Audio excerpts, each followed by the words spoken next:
evening.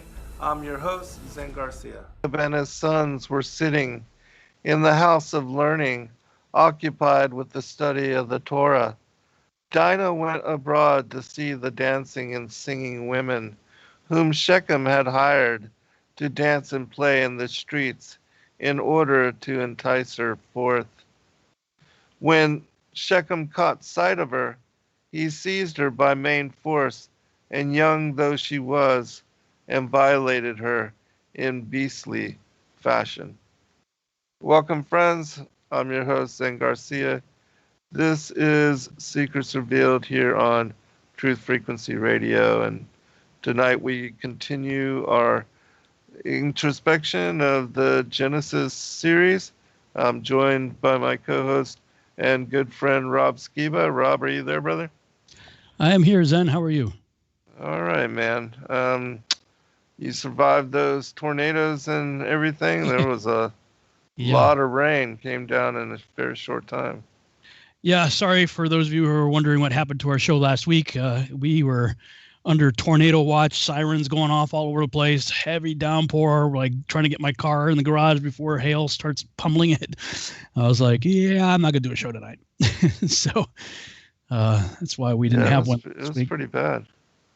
Yeah, but it went pretty quick, though, at least in our area. It really didn't get any worse than that. I mean, pretty much as soon as I got my car put away, it was done. And but it was about an hour into what would have been our show. So, but I mean, I didn't want to take any chances of being right in the middle of a show and losing power and everything else.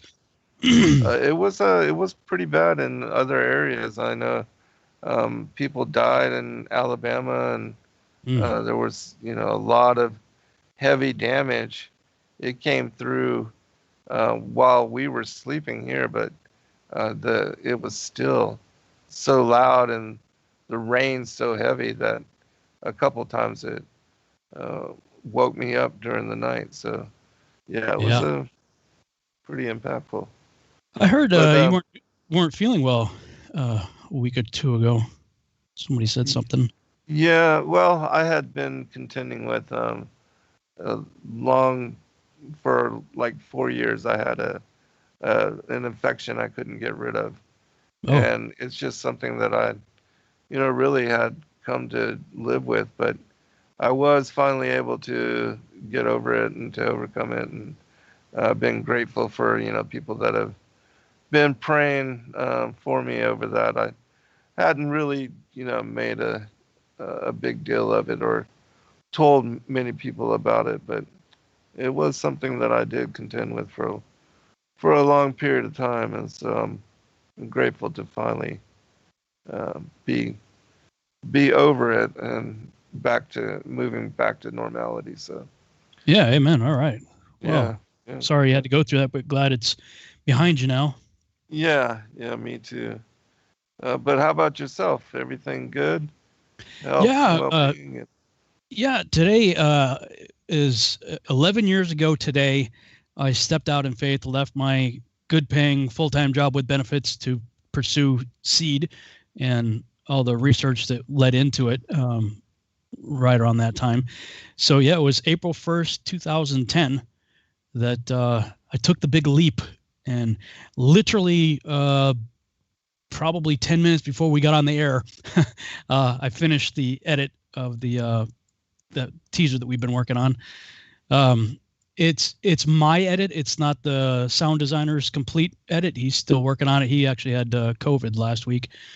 It's only now getting back in the saddle again. But I'm happy with it, though. I'm, for my edit, I'm looking forward to seeing what a pro does with it. But yeah, so wrapped up enough to present it anyway, because I don't know how long it's going to take for him to be able to get everything done on his end.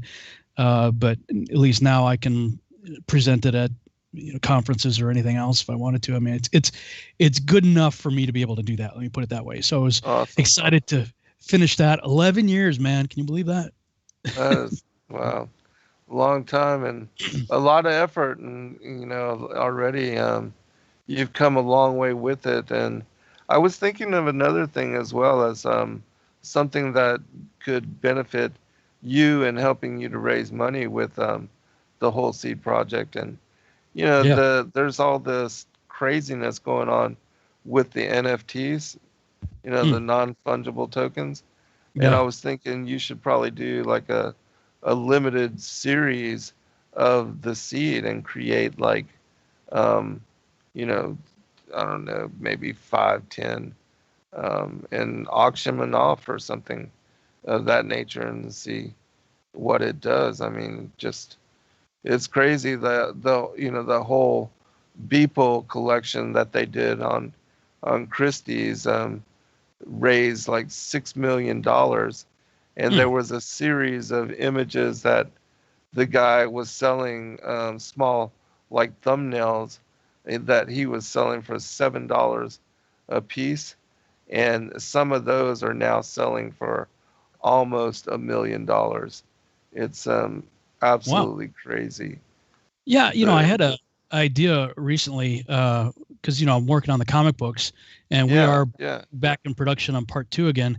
But I thought, awesome. there's a lot of stuff that I can do with what has already been done, like create collectible playing cards.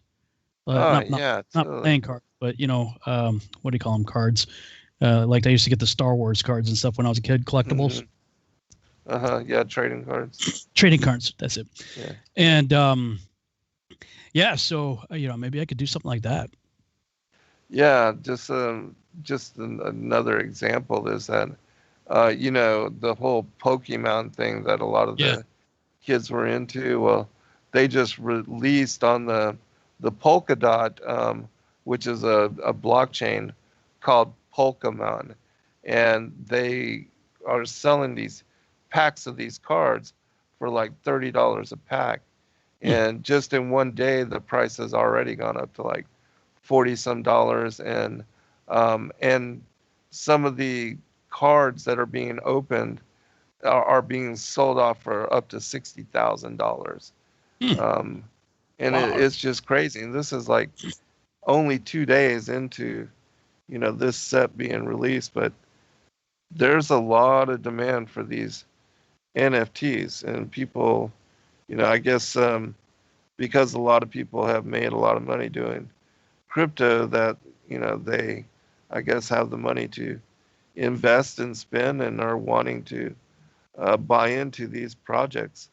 A Hmm. lot of the NFL and the tops and all of that, uh, are also beginning to make their move into the space, and there's a lot of hype on that.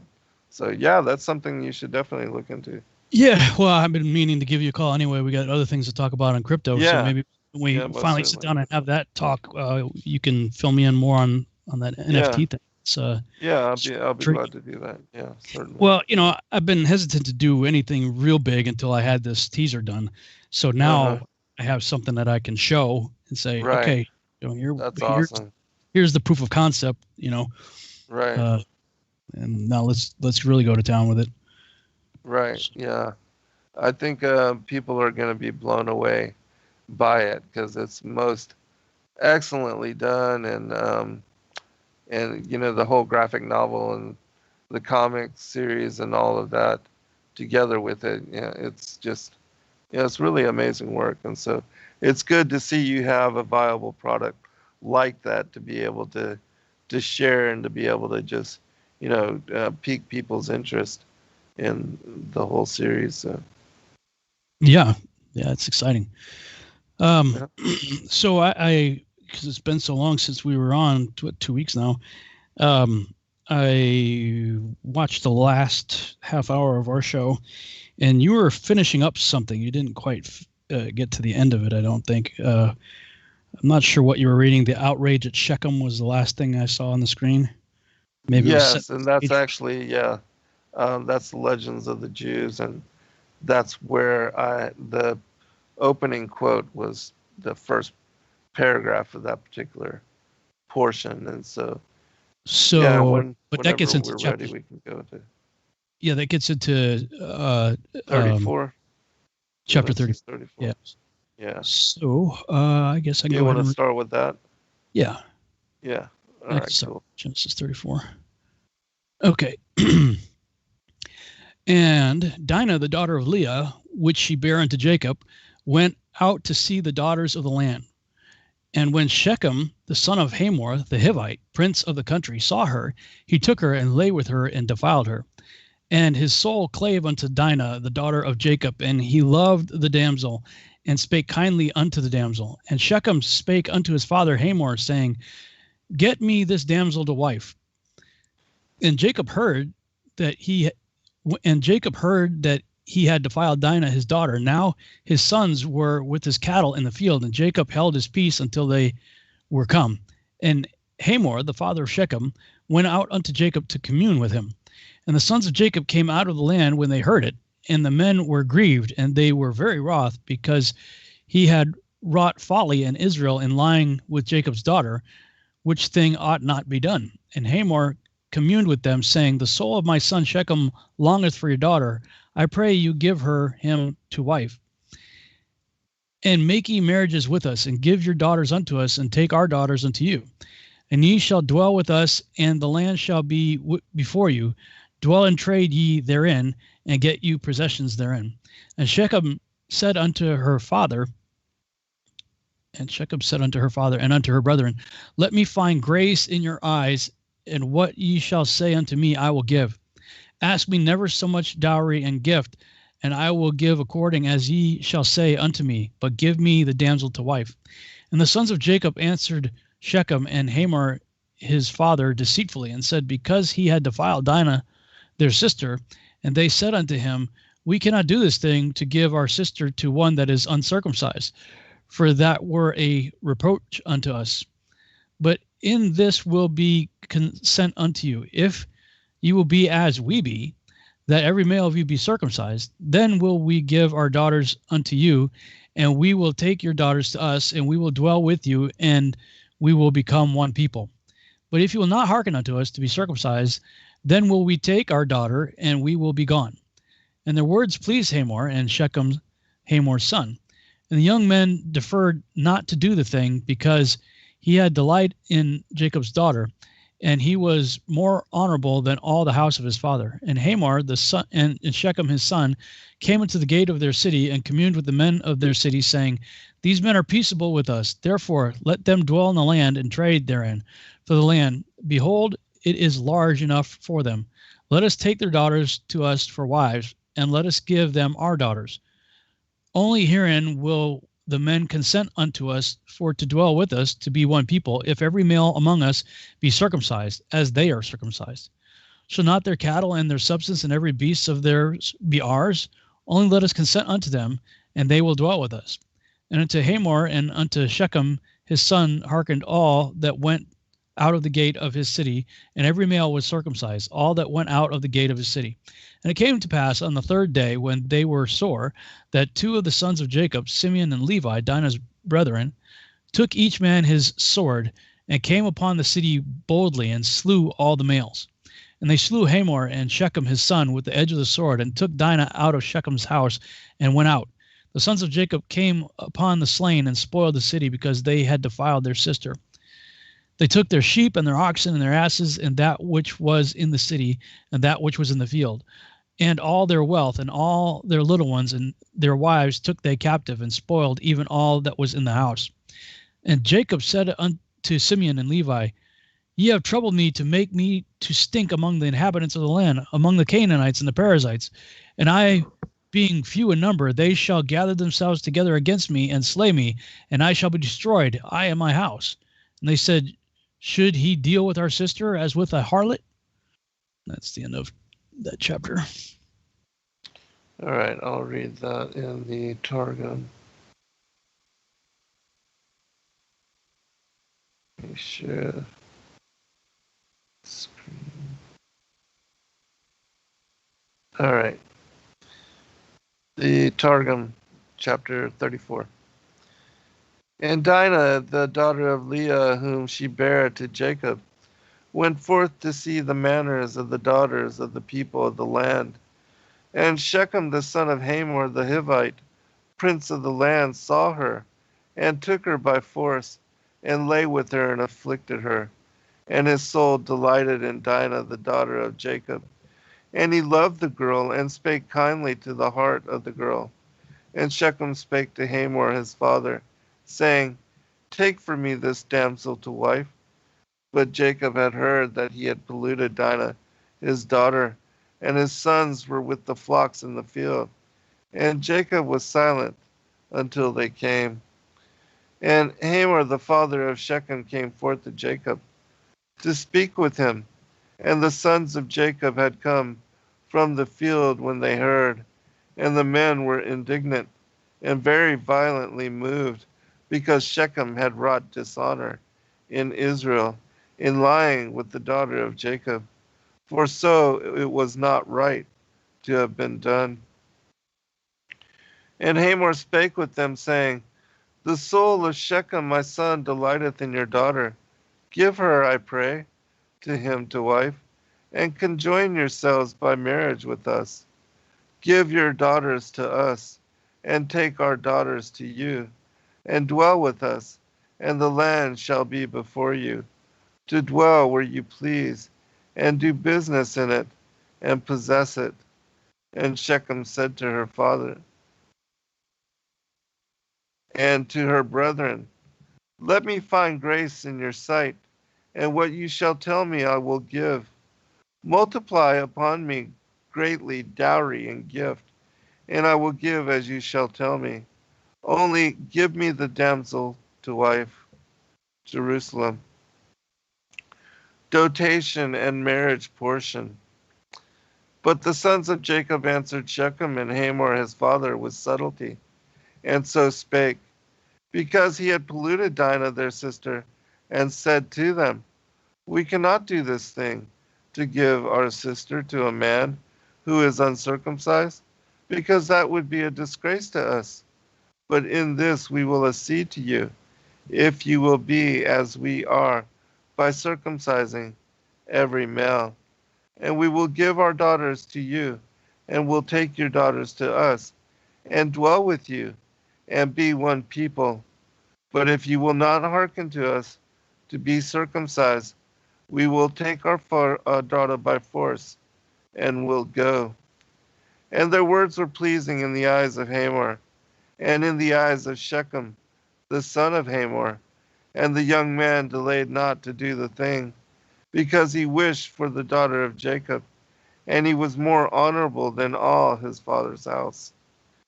And Hamor and Shechem his son came to the gate of their city, and spake with the men of the gate of their city, saying, These men are friendly with us, and they may dwell in the land and do business in it. And the land, behold, it is broad, in limits before them. Let us take their daughters to us for wives, and give our daughters to them. But in this only will the men accede to us, to dwell with us, and to be one people, by every male of us being circumcised, as they are. Their flocks and their substance, and all their cattle, will they not be ours? Only let us consent to them, and they will dwell with us, and all they who came out of the gate of his city. Receive from Hamor and from Shechem, his son, and they circumcised every male, all who came out of the gate of the city. And it was on the third day, when they were weak from the pain of their circumcision, two of the sons of Jacob, Shimeon and Levi, the brothers of Dinah, took each man his sword, and came upon the city, which was dwelling securely, and killed every male. And Hamor and Shechem his son, they killed with the edge of the sword, and they took Dinah from the house of Shechem, and went forth. And the rest of the sons of Jacob came to the spoil of the slain, and they sacked the city, because they had polluted their sister in the midst of it. Their flocks and oxen and asses, and whatever was in the city or in the field they spoiled, and all their wealth and all their little ones they took and spoiled, and all that was in the houses. And Jacob said to Shimeon and Levi, You have made me my name to go forth as evil among the inhabitants of the land, among the Canaanites and the Pezerites. And I am a people of small number, and they will gather together against me and destroy me and the men of my house. And Shimeon and Levi answered, it would not have been fit to be said in the congregation of Israel that the uncircumcised polluted the virgin, and the worshippers of idols debased the daughter of Jacob. But it is fit that it should be said, the uncircumcised were slain on account of the virgin, and the worshippers of idols on account of the daughter of Jacob. Shechem Bar Hamor will not now deride us with his words. For as a whorish woman and an outcast who hath no avenger, would he have made our sister, if we had not done this thing. Jerusalem. The two sons of Jacob answered together and said to Israel their father, it would not be fit to be said in the congregation of Israel, in their house of instruction, that the uncircumcised polluted the virgin, and the worshippers of idols, the daughter of Jacob. But it is fit that it be said in the congregation of Israel, and in their house of instruction, that the uncircumcised were put to death for the sake of the virgin, and the worshippers of idols, because they had defiled Dinah, the daughter of Jacob. And Shechem Bar Hamor will not boast in his heart, and say, as a woman who hath no man to avenge her injury, so hath Dinah, the daughter of Jacob, been made. And they said, as an impure woman and an outcast would he have accounted our sister. All right, I can read the portion from the Legends of the Jews, and then you can pick it up with the with Jasher and Jubilees. Sounds good. All right, the outrage at Shechem.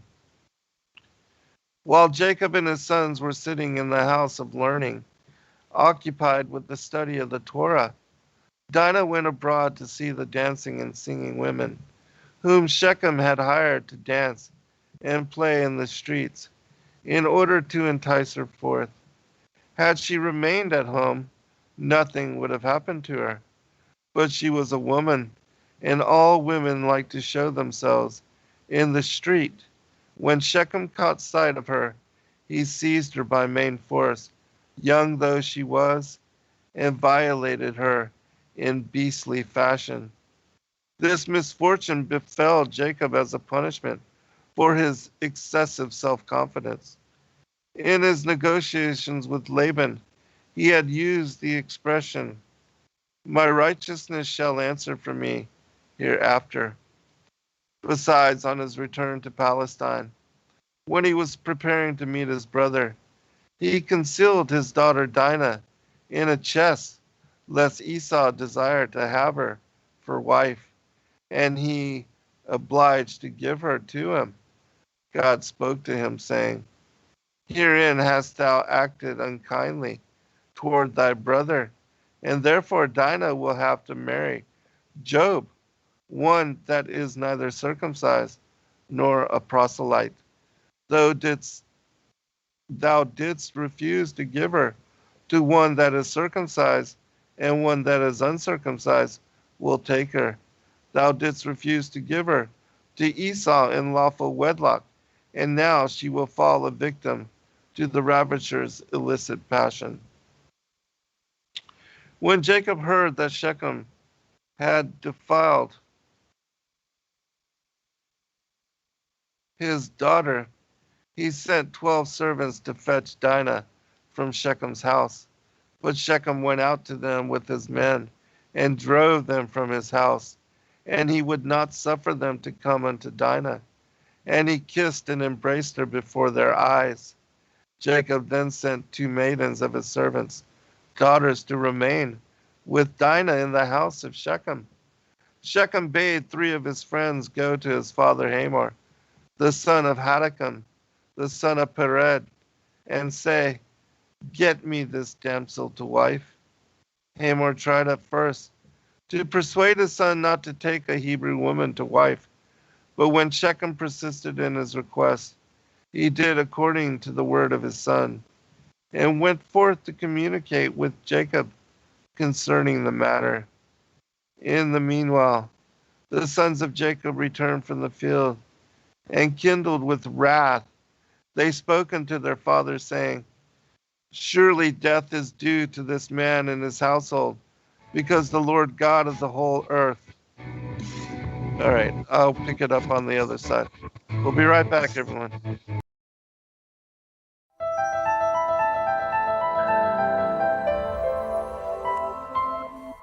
As a bookstore for truth seekers, it's our goal to make ancient manuscripts which were once held captive by secretive institutions available for public consideration. In our generation, where wisdom has increased as Daniel the prophet foretold, we have access to many of the testimonies our early church brethren were persecuted for preserving.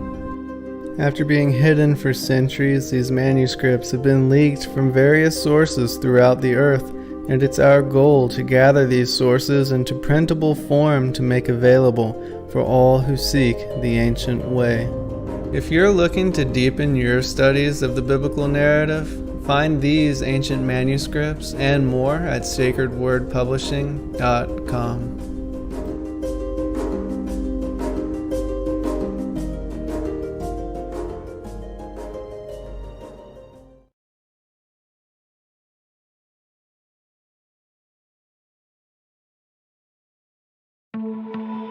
With commerce being monopolized by major corporations, we feel a responsibility to return to handmade goods and to support individuals in the community. Sacred Word Publishing wants to encourage truth seekers to support each other, and one of the best ways we can do that is through offering this centralized marketplace where everyone's homemade products can be easily accessed by our fellow members in the body of Christ. Would you be interested in offering your handcrafted items in our store? Email us at sacredwordpublishingllc@gmail.com. Support the truth-seeking community by going to www.swpmarket.com.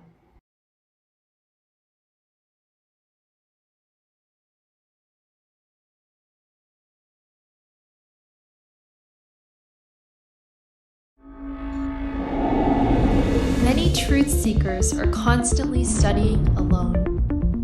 But there is a place where we can come together. The Digital Readers Club is our online ecclesia meant for those who've forsaken churchianity but still want the closeness of a family to study with. Join us every Saturday at 7 p.m. Eastern Time to put together the puzzle pieces of truth scattered throughout the ancient scriptures.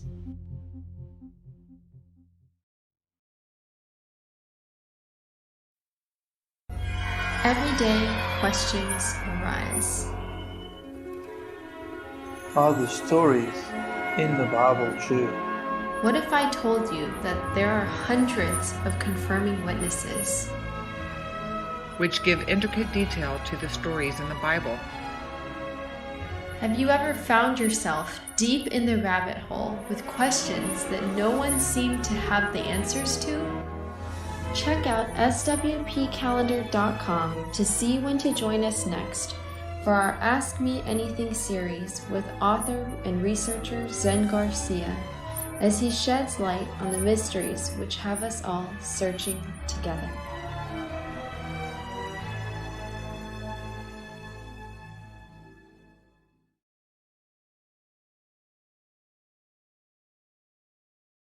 Their sons became of old great men of renown.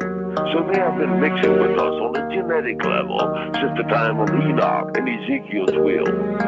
Here on Earth, we're intrigued by the sun, moon, and stars, and imagine there's two gaudy planets like ours. So conceive of a face on the surface of Mars, so in need of a meaning and purpose we've lost. And indeed, they believe that these might be our gods, or that maybe with time we'll do right fight and evolve and eventually reach what they seek and then solve all the problems of man. But they really don't know that they fall in the works of our hands are but just filthy rags. So we travel the lands to dig up our past time, our lapses, and with it are much of the facts. Some imagine that gods came in alien class and reacted this way. All right, welcome back everybody for second portion. I will continue with the legends of the Jews. In the meanwhile, the sons of Jacob returned from the field and kindled with wrath. They spoke unto their father, saying, Surely death is due to this man and his household, because the Lord God of the whole earth commanded Noah and his children that man shall never rob nor commit adultery. Now behold, Shechem has ravaged and committed fornication with our sister, and not one of all the people of the city spake a word to him. And whilst they were speaking, Hamor came to speak to Jacob the words of his son concerning Dinah. And after he ceased to speak, Shechem himself came to Jacob and repeated the request made by his father. Simon and Levi answered Hamor and Shechem deceitfully, saying, All you have spoken unto us we will do, and behold, our sister is in your house. But keep away from her until we send to our father Isaac concerning this matter, for we can do nothing without his counsel. He knows the ways of our father Abraham, and whatever he saith unto us, we will tell you. We will conceal nothing from you. Shechem and his father went home thereafter, satisfied with the result achieved. And when they had gone, the sons of Jacob asked him to seek counsel and pretext in order to kill all the inhabitants of the city, who had deserved this punishment on account of their wickedness. Then Simon said to them, I have good counsel to give you. Bid them be circumcised. If they consent not, we shall take our daughter from them and go away. And if they consent to do this, then when they are in pain, we shall attack them and slay them. The next morning, Shechem and his father came again to Jacob to speak concerning Dinah, and the sons of Jacob spoke deceitfully to them, saying, We told our father Isaac all your words, and your words pleased him. But he said that, Thus did Abraham his father command him from God, that any man that is not of his descendants, who desireth to take one of his daughters to wife, shall cause every male belonging to him to be circumcised. Shechem and his father hastened to do the wishes of the sons of Jacob, and they persuaded also the men of the city to do likewise, for they were greatly esteemed by them, being the princes of the land. On the next day, Shechem and his father rose up early in the morning, and they assembled all the men of the city, and they called for the sons of Jacob, and they circumcised Shechem, his father, his brothers, and all the males in the city, 645 men, and 276 lads. Hadakam, the grandfather of Shechem, and his 6 brothers would not be circumcised, and they were greatly incensed against the people of the city for submitting to the wishes of the sons of Jacob. In the evening of the second day, Shechem and his father sent to have 8 little children whom their mothers had concealed, brought to them to be circumcised. Hadakam and his 6 brothers sprang at the messengers and sought to slay them, and sought to slay also Shechem, Hamor, and Dinah. They chided Shechem and his father for doing a thing that their fathers had never done, which would raise the ire of the inhabitants of the land of Canaan against them. as well as the ire of all the children of Ham, and that on account of a Hebrew woman. And Hadakam and his brothers finished by saying, Behold, tomorrow we will go and assemble our Canaanitish brethren, and we will come and smite you, and all in whom you trust, that there shall not be a remnant left of you or them. When Hamor and his son Shechem and all the people of the city heard this, they were sore afraid, and they repented what they had done.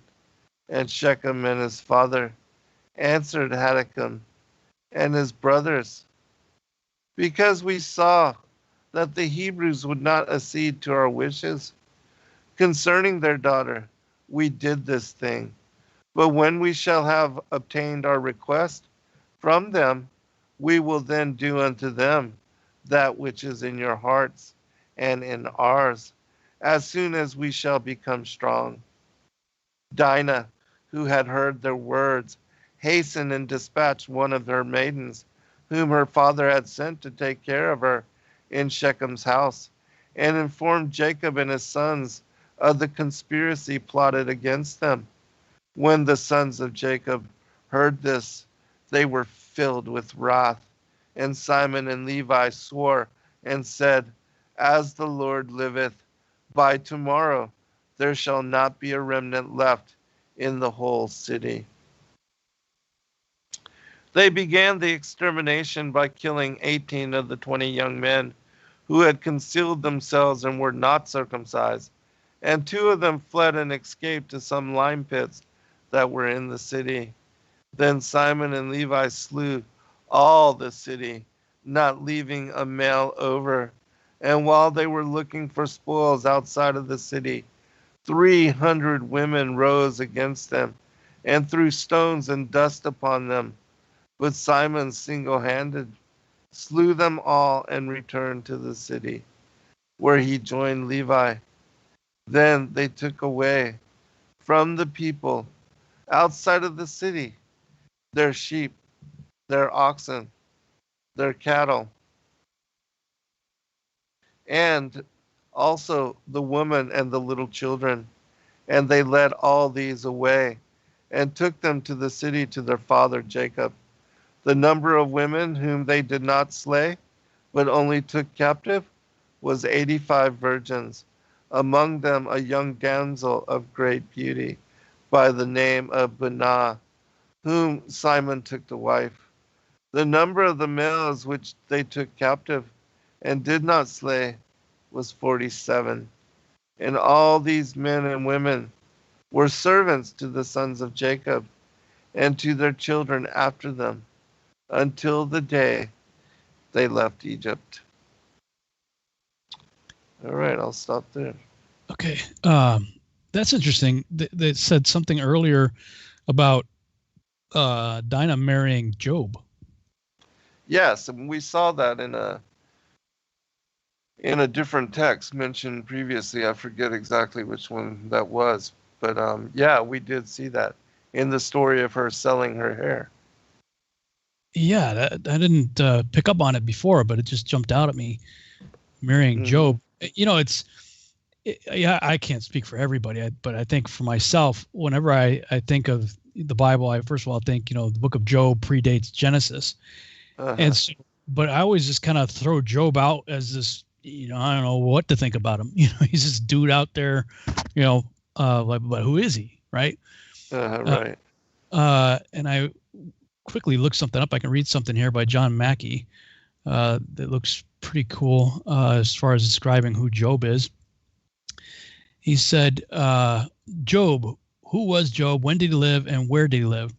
Let us start with the 4 people who are regarded generously as Job's friends in our search for clues as to when and where Job lived. After Job was afflicted, we are told, now when Job's 3 friends heard of all this evil that had come upon him, they came each from his own place, Eliphaz the Temanite, Bildad the Shuhite, and Zophar the Naamathite. I'm going to try to see if I can make this a little larger here. Okay. hang on. There we go. And they give scripture references, Job 2:11. Later, they are joined by Elihu, the son of Barachel, the Buzite, Job 32:2. Eliphaz the Temanite, he is introduced in Job 4:1. Temanites were descended from Teman, who was the first son of Eliphaz, who was the son of Esau, as mentioned in Genesis 36:9-19. And the name of both father and son help us to identify the geography of the descendants of Esau lived in, i.e. Edom. Therefore, the time for any Temanite is after Esau. The Eliphaz in Job would therefore likely be a descendant of Teman, and perhaps only one of two generations later after Esau. Bildad the Shuhite, he is introduced in Job 8:1. The Shuhites were a tribe descended from Shua, son of Abraham, via his concubine Keturah, Genesis 25:2.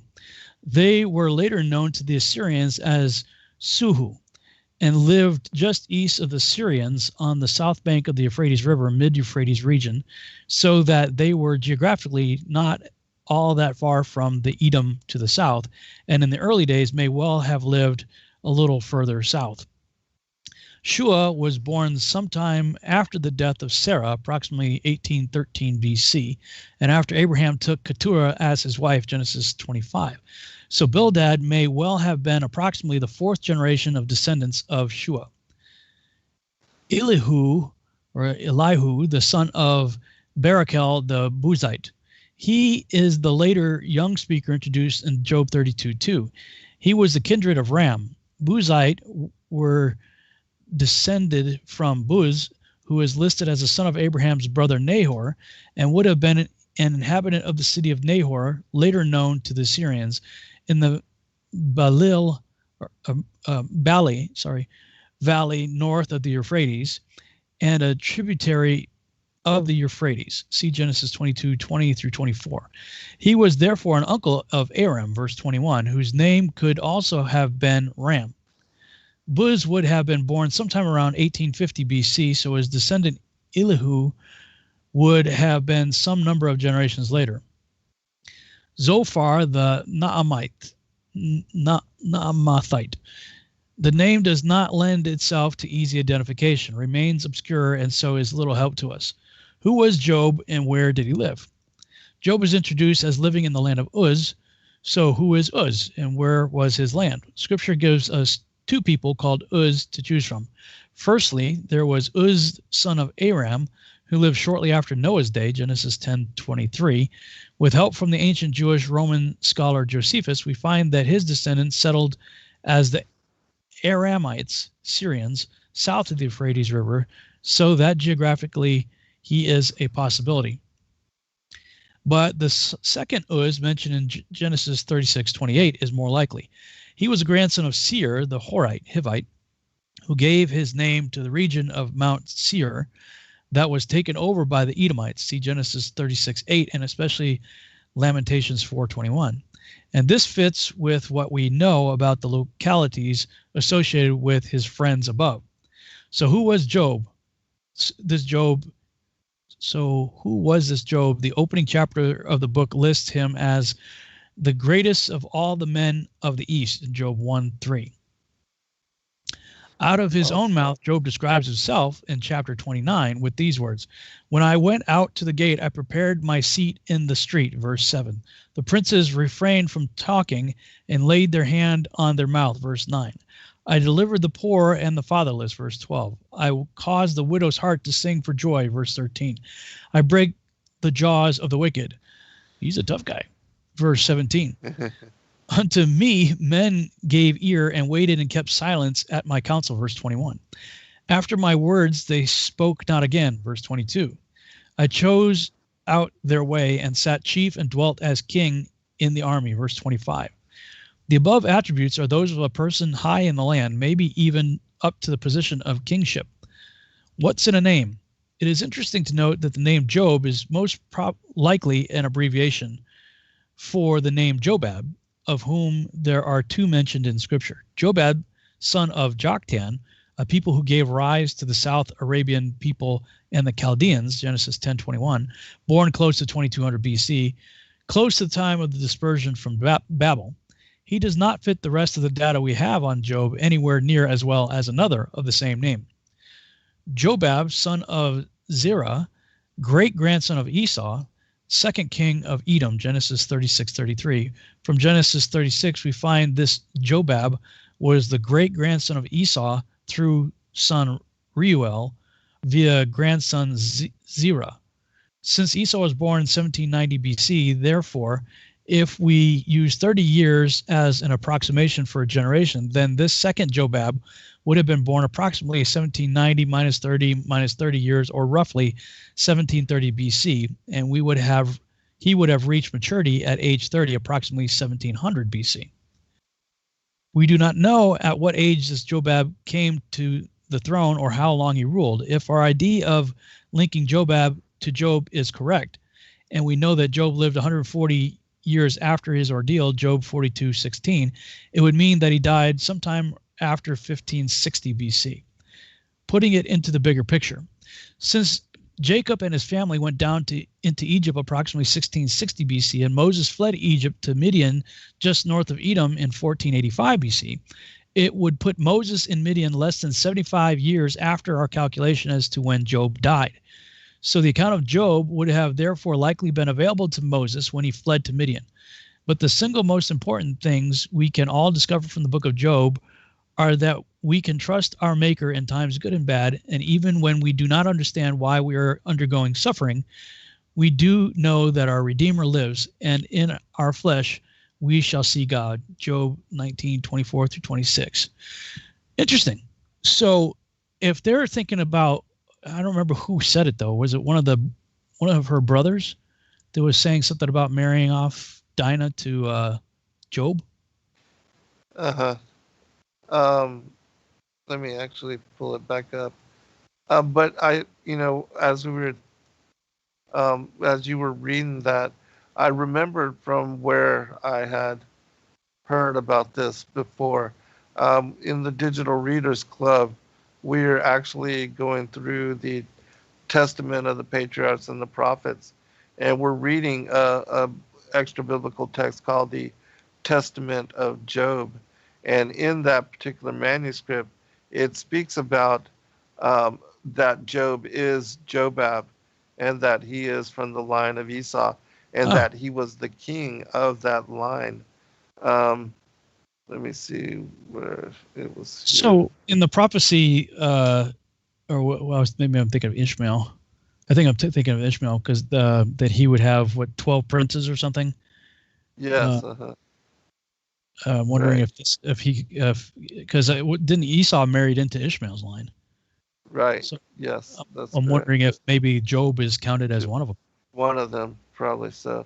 But let me pull up here, and then I'll look that up. But in this particular manuscript, the Testament of Job, which for people that have never heard about, never had a chance to read, Job was a king of that particular land of Edom, and he was tearing down the strongholds of Satan. And it was because of that the Most High went to him and told him that, Job, if you keep doing that, Satan's going to come after you. Oh.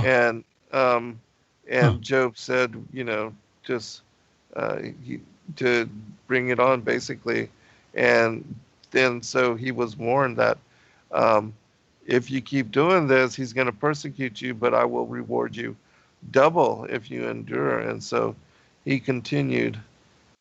But even here in this, it says... So wait, I missed part of it. I was double tasking.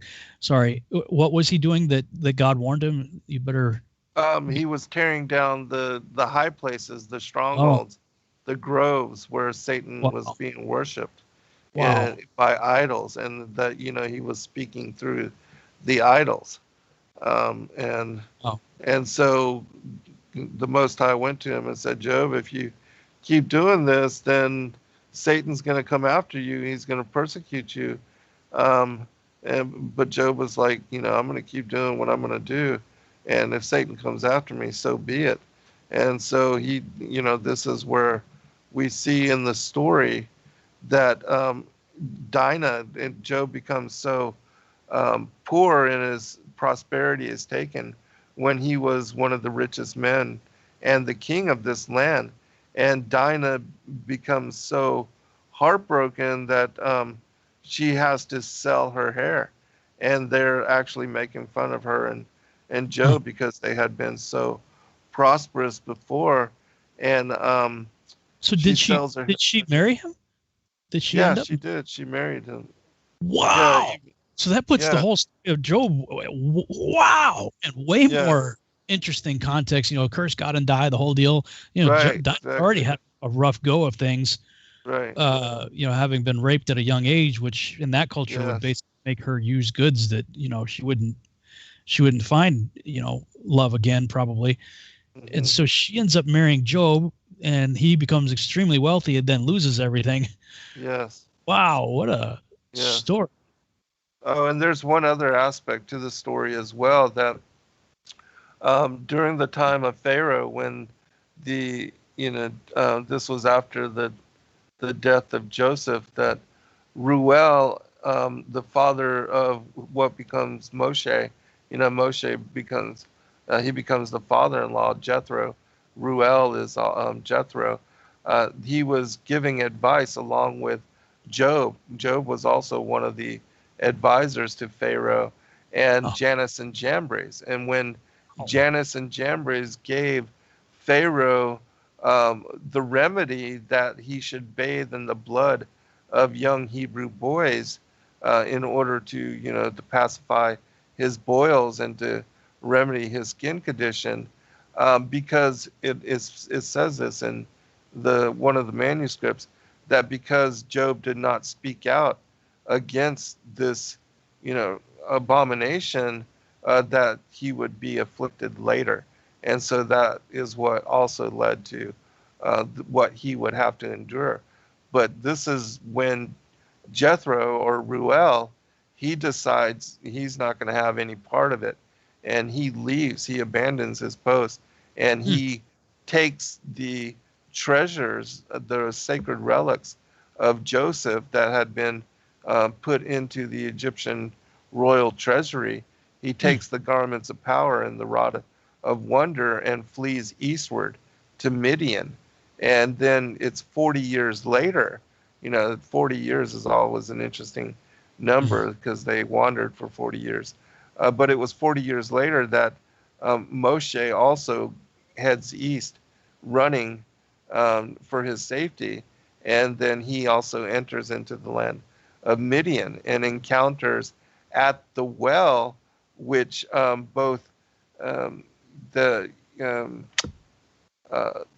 when Abraham had sent his help servant, I don't know why I can't remember, Eleazar, down to the well, and he met Rachel there, and she returned with him. And then when Isaac went down, he met Rebekah there at the same well. Well, 40 years later, after when Moshe goes out, he meets Zipporah at the well. And so then he is invited back to meet to Ruel's, and that's where he's able to free the staff from the field. And that was a sign to Ruel that he was going to be the one to lead the Israelites from the bondage and to free them from that bondage. And so he gives Zipporah to him as wife. Wow. But yeah, that's an incredible story. Should definitely check out the Testament of Job. Yeah, I'm writing this down. It's wesley.nnu.edu. And just just search Testament of Job. Yeah, there's many copies. And actually, I sent you the book. It's the Testament of the Patriarchs and the Prophets. Yeah, it's in that book. The Testament of Job. So you already have it in print form there. Oh, very cool. So I'm just looking at what you have on the screen there in chapter 1, and it says, verse 9, "The beginning of my trial was thus. Near my house there was the idol of one worshipped by the people, and I saw constantly burnt offerings brought to him as a god. Then I pondered and said to myself, is this he who made heaven and earth, the sea, and us, all, how will I know the truth? So I'll just keep reading. In that night, as I lay asleep, a voice came and called, Jobab, Jobab, rise up, and I will tell thee who is the one whom thou wishest to know.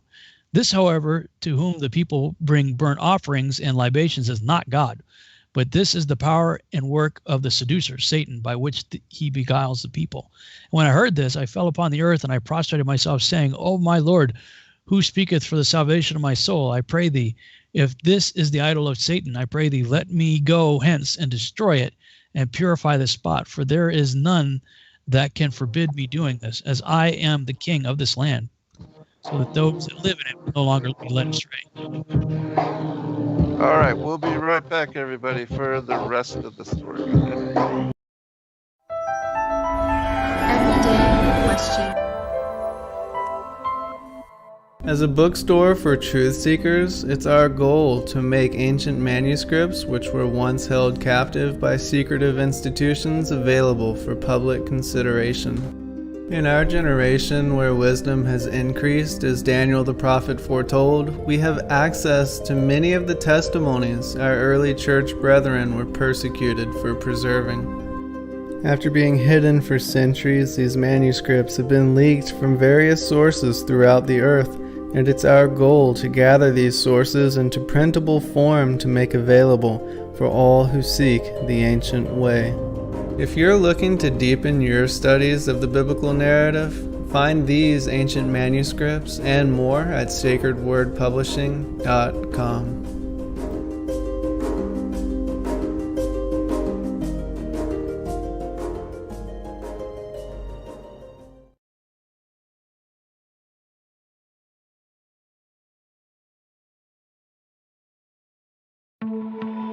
With commerce being monopolized by major corporations, we feel a responsibility to return to handmade goods and to support individuals in the community. Sacred Word Publishing wants to encourage truth seekers to support each other. And one of the best ways we can do that is through offering this centralized marketplace where everyone's homemade products can be easily accessed by our fellow members in the body of Christ. Would you be interested in offering your handcrafted items in our store? Email us at sacredwordpublishingllc@gmail.com. Support the truth-seeking community by going to www.swpmarket.com.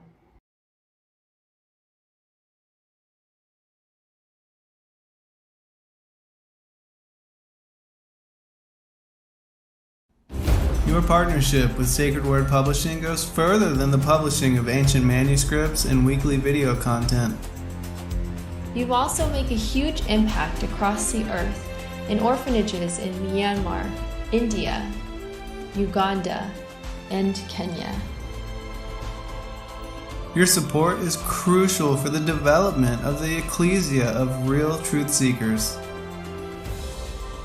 We thank you for joining us in hosting Secrets Revealed, Momentary Zen, the Digital Readers Club, Ask Me Anything series, and other shows that have helped lead so many to the truth of salvation. To become even more involved, please visit patreon.com/sacredwordpublishing, where you can partake in exclusive, interactive, patron-only content and help us continue shining the light of love in this darkened world.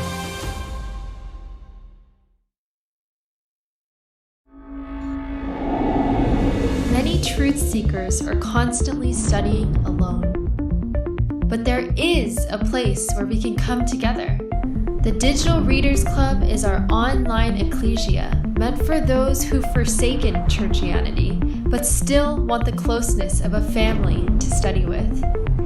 Join us every Saturday at 7 p.m. Eastern Time to put together the puzzle pieces of truth scattered throughout the ancient scriptures.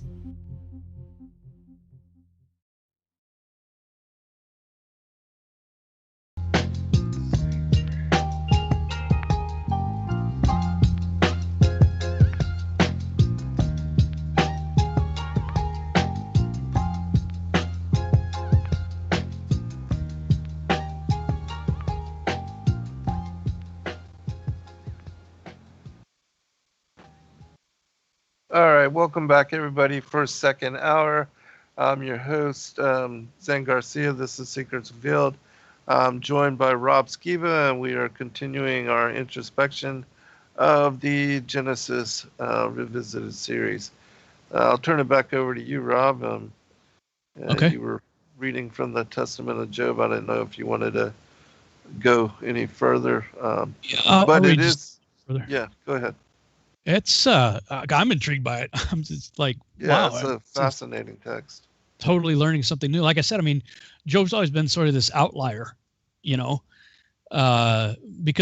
when we get through Genesis, it's like it's a speed race to get through creation, the flood, and everything to get to Abraham, and then the rest of the story really focuses on the descendants of Abraham. But you always had this outlier dude over here, Job, yeah, who the text that we have in our Bible is actually the oldest of all the books, predating Moses. Right. So I've always been like just really intrigued, not only just by the story, but like, who is this guy? So like, this is answering lifelong questions I've had, actually. So it's kind of, I'm really digging this. So he says, he's king of the land, so that, if he destroys it, that way people won't be led astray anymore.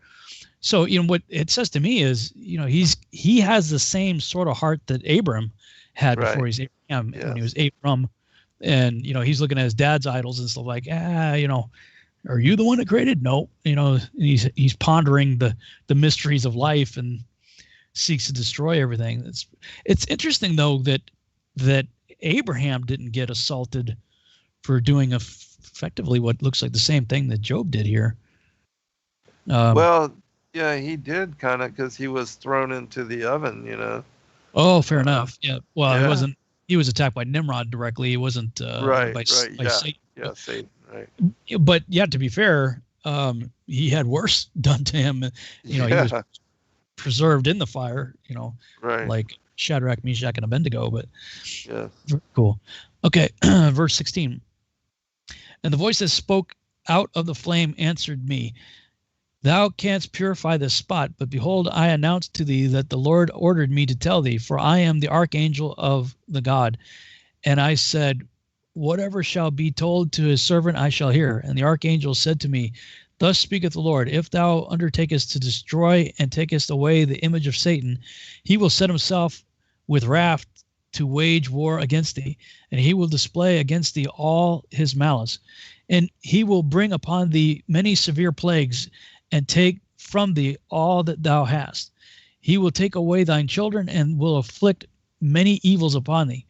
Then thou must wrestle like an athlete and resist pain, sure of thy reward, overcome trials and afflictions.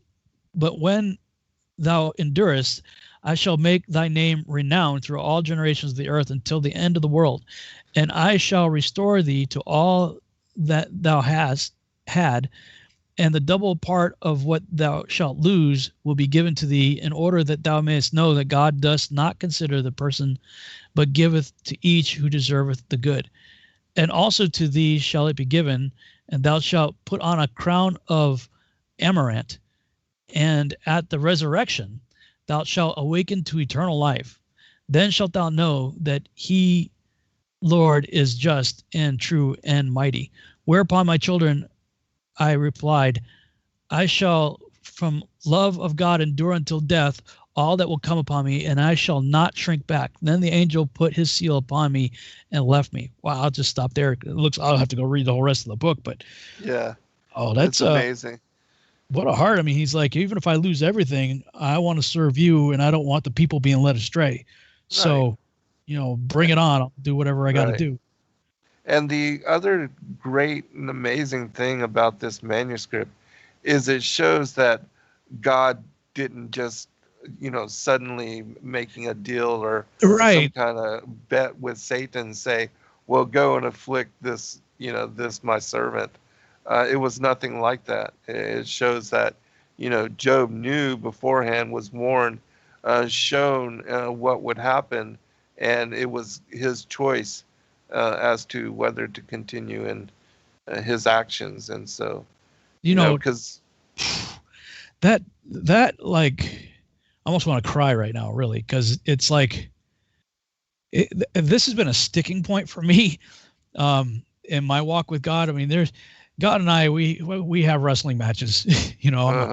I'm a thick-headed, stubborn Polak, and I love him and I want to serve him with all my heart, but there are lots of things about him I don't get, and Job's one of them, and Right. and I have in the past I have found myself bargaining with God, saying, Father, I want to serve you, I want to do everything, but please don't pull a Job on me, man. Like, come on. Like, Right. I mean, I felt like I went through a Job for sure back in 2002 and 3, when I was serving him at the time. I had, let's see, it was April. Well, it was this time in 2002, almost 20 years ago now, that I was, playing Passion Play, and I had just come off of, from what was it, 97 to 2000. I was really working some deals that were collectively working towards $100 million is what was going to be the gross take on it. My net would be significantly less than that, but the projects that we're working on were going to be $100 million altogether. And I put all my eggs in those baskets, and I was, really doing well at the time. And then it all came crumbling down. Like it just, well, yeah, maybe I'm feeling led to share the story, so maybe I just should. So yes.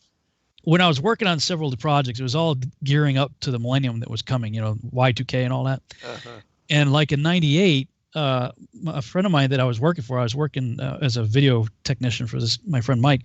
His girlfriend was working for a guy in New York City, and she didn't really like the guy much. She kind of liked the job, but wasn't really keen on the boss. And one day, my friend came back from visiting his girlfriend in New York City.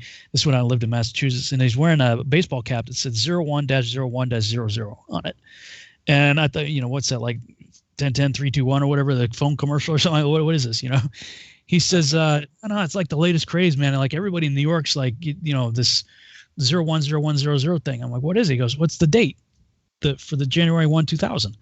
And turns out, I think the guy, his name was Kenneth Walker. He was like a Fortune 500 decorator.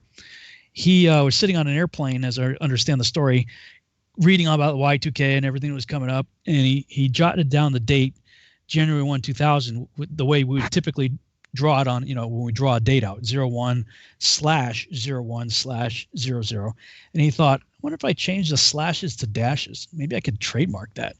And he did. The dude trademarked the date, January 1, 2000, as with dashes.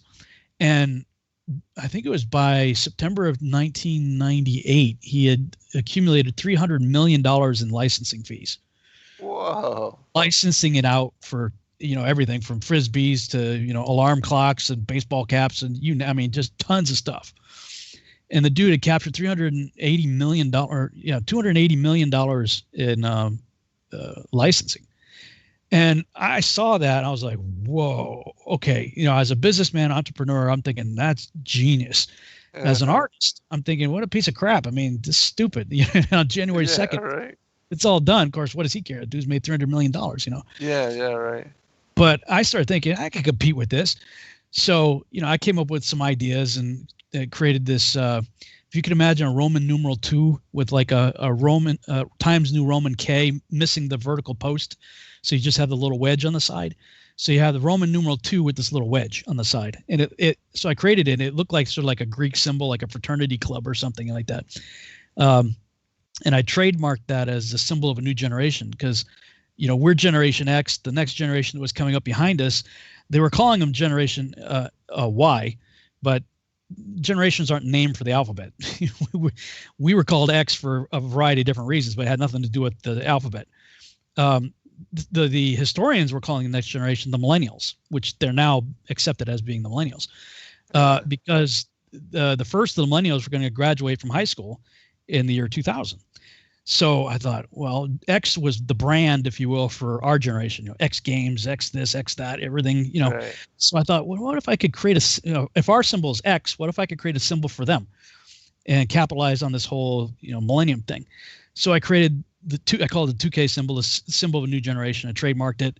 Man, I was doing huge trade shows at the Jacob Javits Center. I was right between Paramount Pictures and the World Wrestling Federation. I had my booth right between these two juggernauts, had an unbelievable traffic, lots of stuff. Will Smith was considering possibly meeting with me. I had conversations with this guy named Sherwood Herndon that knew James Lasseter, who was like, I guess, Will Smith's best friend and business manager or something. Anyway, I'm going back and forth in New York, setting up meetings, was supposed to have a contract with him. My friend Mike sees what I'm doing, and he's like, man, I could do something. So he takes the American flag, rearranges the 50 stars into the starburst pattern that looked really cool, and put the number 2000 in the middle as a colonial style font, so it looked kind of like the bicentennial flag of 1776 or 1976, the bicentennial. Mm-hmm. And so he saw how far I'd gotten with my project. And he said, hey, would you mind being the project manager to help me get this thing going too? I'm like, yeah, sure. So he and I partnered up. We trademarked that as the official patriotic Millennium flag. Next thing you know, Tom Hanks's people are interested in it they're trying to raise money for the National World War II Memorial to be built in Washington, D.C. And Senator Bob Dole was in charge of that campaign. They needed $100 million. They stalled out at 80 and they just couldn't get that other 20. I'm like, well, I got the perfect front raiser for you right here. We sell 2 million flags, $35 a piece, $70 million. We split it up, 20 million to them, 20 to the manufacturers. That leaves the rest to split between us. Yeah, let's go. And that project was moving faster than the Will Smith project. So I put the Will Smith project on hold because Will Smith was 30 million. That was 70 million. So I'm like, okay, I can pick up on the Will afterwards. I'll go for the Tom Hanks then. And we put all our eggs in that basket. And then some rich dude, they did on the anniversary of Normandy, they ran some kind of special on TV, and some rich guy in the country wrote a check for $14 million that night. And Senator Bob Dole gets on television. He's like, look, Congress, let's just get the other 6 and get this over with. And I'm watching this as I turned to my now ex-wife. I said, we just filed for bankruptcy because I saw the writing on the wall, and sure enough, everything. It wasn't nobody's fault. It's just the way the deal went down. But I lost freaking everything. That was the end of '99, going into 2000, and then from 2000 to 2002, it was just a real struggle trying to get my feet back on the ground again. And after the bankruptcy and everything, and I did some short-term mission trip to Mexico. Ciudad Juarez, and saw 2 million people living in cardboard houses, and started doing a video to document what was going on down there to help the missionaries raise support to help these people. And I came back, I was like, I think I know what I want to do with the rest of my life. I'm going to make missionary videos and stuff to help people. Mm-hmm. And I was playing Jesus in a Passion play at that time, and my ex was playing Mary. So this was April 2002. And then I go away on a 6-day business trip in June, come back to an empty house, let her divorce, and find out that she's out sleeping with some guy up in Maine. So then, all the strength I had left, which wasn't much, trying to crawl my way back up, was gone, and then and I was living in my grandfather's house that he built with his own hands in the 50s, and was going to have to lose that house. And, it was just I ended up broke, homeless, bankrupt, and living in a Dodge Stratus with everything I owned in it, ready to put a bullet in my head. And by the end of December 2002, and that's what brought me to Texas. So that was my Job experience. Sounds like it. Yeah, I'm giving the bullet point of the Cliff Note version of it.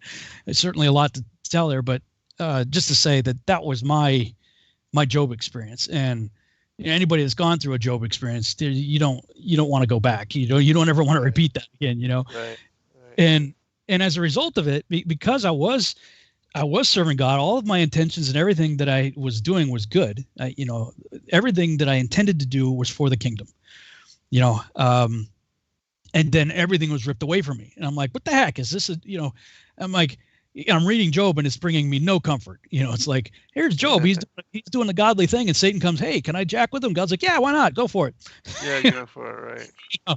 And I'm like, hey, God, don't do that. Yeah, I don't want that. And as a result, I was. Yeah, that's not cool. Yeah, his wife, Job's wife's like, curse God and die. And I remember one time, it was a just downpour, torrential downpour of rain, and I was doing close to 100 miles an hour in my car. I could barely see the highway, and I'm yelling at God the whole time, and I'm swearing at the top of my lungs every swear I could, and I'm making up swearing. I'm like, yeah, okay, take me out. Curse God and die. That's what I'm doing. I'm cursing you. Go ahead and kill me. And he had sent angels because there's no reason why I should have survived that drive.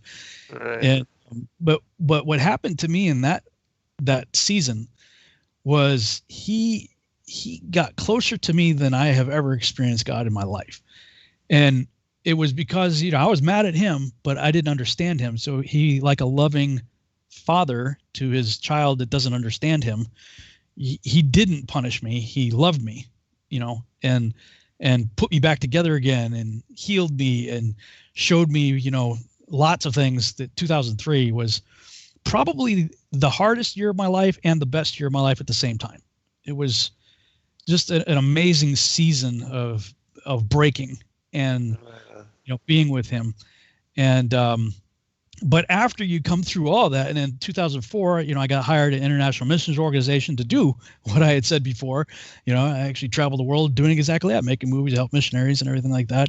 And that was January of 2004. In August, the same year, Sheila got hired by the ministry, and we were both in the communications department. So that's how we met. And then we married on July 7, 2007. And ever since then, I'm on the tail end of the Job story. He's restored me. Yeah, restored you. Yeah. But I find myself, even to this day, like with this wound inside, this emotional, spiritual, like, all right, God, are you going to do this again? Like, I really don't even bother telling him to consider me, right? Please just protect me. Right. I don't want to go through that again, and now reading this story, seeing it wasn't God just being, because if you just read the book of Job, God doesn't sound so good. Yes, exactly. He's like just playing with people like, hey, why don't you jack with this guy? That'd be fun. Come on, Michael, gather around, get some popcorn. Let's see what Satan does. And allowing Satan to go after, what are his most righteous as well. I mean, that seems completely unfair. Yeah. So, it's kind of a long story there, but just all that to say that finding this book right here, I'm going to be reading this for sure, is very healing to me. Yes. Because even now I find myself praying like, God, I know I've got issues. I've got wounds. I've got an often unhealthy view of you. We're supposed to fear God, but like, that understanding of fear that I see, biblically speaking, is more of a honorable reverence. Whereas there are times when I'm just flat out afraid of him because I don't know what he's going to do. Right. And for me, it's an unhealthy fear that this broadcast is kind of healing, frankly. That's great. That's good, man. And I think that that's one of the reasons why I do recommend that people read this Testament of Job, because it shows that, the way that the Most High is shown and depicted in that story is not the way that it really is. You get the background of the story and the context of, the fullness of the story, and it's rendered completely different. And it does bring a sense of comfort to know, again, even understanding the story of, go into Canaan and slaughter every man, woman, and child. When you understand that that's serpent seed, these are the giants. They were slaughtering, sacrificing even their own children, much less everybody else. Drinking the blood, cannibalizing. So, they were an abomination, and so they needed to be wiped out. Otherwise, they would have leavened Israel, which is what happened anyways. But so it brings a whole different light to the story. Well, and what's amazing to me is how well the early world was documented for us. Yeah. To I mean, really, I mean, you think about it. After the flood, it's just 3 families. Noah, the sons of Noah and their families. Are you aware of Noah having any more children other than Shem, Ham, and Japheth? No. I don't recall in any other stories of him having other children. Yeah, 'cause we certainly don't see in Genesis. We just see the whole world was populated from these 3. So those 3, right? It appears that right after the flood, people started writing stuff pretty quickly. Right. To have, I mean, of course, by the time we get to Genesis and the Torah, a lot of that, Moses is writing down from oral tradition and stories, right. But I maintain, my take on it is that there may have been lots of oral traditions being passed around, and perhaps even, Epic of Gilgamesh type stuff, and the Sumerian epics, being told and carved into clay tablets and whatnot. But and that Moses, probably growing up in the house of Pharaoh, would have been well aware of these things. That on Mount Sinai, I really see it as Yahuwah saying, okay, yeah, that's sort of true, but this is the way it really happened. Like he's got all these stories that the Egyptians and Sumerians would have been telling, Right. And Yahuwah's like, yeah, okay, that's not the way it went down. Here's the real deal. Right. And Moses gets us up to speed all the way up to his day. Like, okay, Yes. here's the creation really went down. Here's what happened here. He throws out the word Nephilim and sons of God with no further explanation, just assuming everybody knows that story already. Right. Which for me is what validates books like Enoch and otherwise. It's like, well, that's where we get our introduced to those words. And Job, 2-3 places uses the idiom sons of God specifically for angels, which is why he would have used, Moses would have been familiar with it as an idiom. And so he throws the word out with no further explanation or no need for any more explanation, just because everybody already knew it. And that's why I maintain Book of Enoch and all these other ones that we've been talking about on this show here are critically important, because these were the foundational texts that was already assumed. Like, people just knew. Right. He didn't have to go over it again because people knew it. But that there are so many of these other ones that, you certainly in your ministry have brought to light that I was never even aware of. And, I've looked into a lot of things myself, but not nearly as much as you have. So the more you're bringing out, the more I'm seeing, wow. I mean, literally from Noah's Ark to Mount Sinai, there was a wealth of information documented showing specifically the families. This is why they take the time to write these long genealogies. And absolutely. Anybody of any significance can be traced to somebody, right?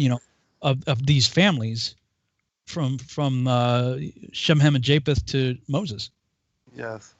And it also, shows you that there are these 2 bloodlines all throughout the generations, and the genealogies are kept, in great detail because of that. It shows the disposition and the ongoing enmity, and that this war is still occurring even in our day and age. But yeah, there's that, that other manuscript that I had sent you, the Travels of Noah into Europe, and that this particular book was published or republished in 1611, and it's a book that's based on the writings of Berosus, and Berosus was the one that wrote down the pre-Adamic antediluvian age for Alexander at the behest of Alexander. He was a Chaldean historian who he and Manthea were the 2 most trusted sources about the ancient times of, antiquity and Atlantis and the reign of the demigods and all of that. So, that particular manuscript is fascinating as well, because it covers all the peopling, the 3, the brothers and the tribes, and how all the nations in Europe came about, the descendants, and it's riddled with, allusions to giants and the stories of the wars with the giants and everything. So, yeah, absolutely fascinating manuscript.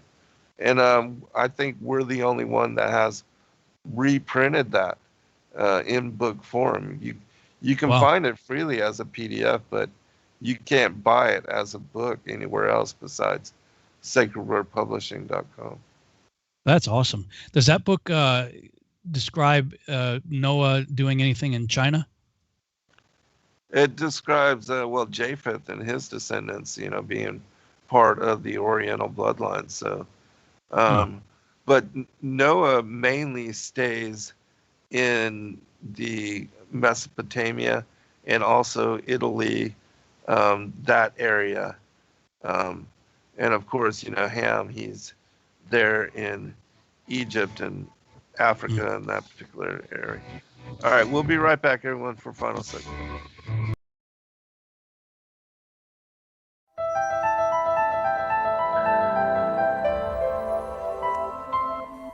As a bookstore for truth seekers, it's our goal to make ancient manuscripts which were once held captive by secretive institutions available for public consideration. In our generation, where wisdom has increased as Daniel the prophet foretold, we have access to many of the testimonies our early church brethren were persecuted for preserving. After being hidden for centuries, these manuscripts have been leaked from various sources throughout the earth, and it's our goal to gather these sources into printable form to make available for all who seek the ancient way. If you're looking to deepen your studies of the biblical narrative, find these ancient manuscripts and more at sacredwordpublishing.com.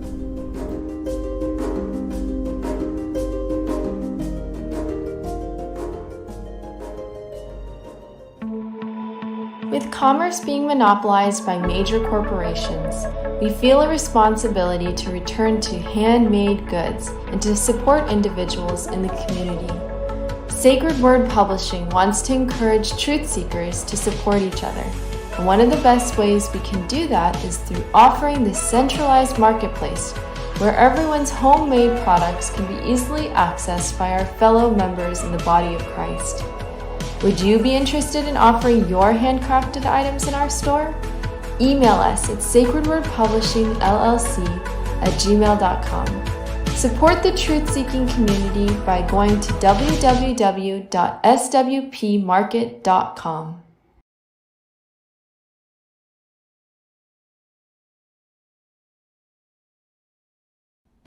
Your partnership with Sacred Word Publishing goes further than the publishing of ancient manuscripts and weekly video content. You also make a huge impact across the earth in orphanages in Myanmar, India, Uganda, and Kenya. Your support is crucial for the development of the ecclesia of real truth seekers.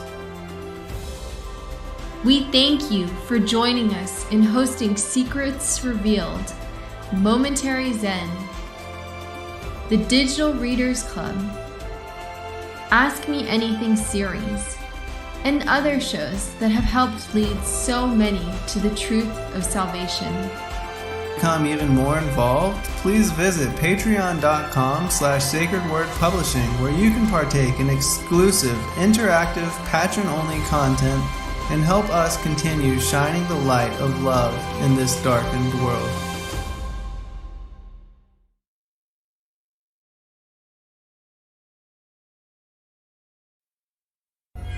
Every day, questions arise. Are the stories in the Bible true? What if I told you that there are hundreds of confirming witnesses, which give intricate detail to the stories in the Bible? Have you ever found yourself deep in the rabbit hole with questions that no one seemed to have the answers to? Check out swpcalendar.com to see when to join us next for our Ask Me Anything series with author and researcher Zen Garcia, as he sheds light on the mysteries which have us all searching together.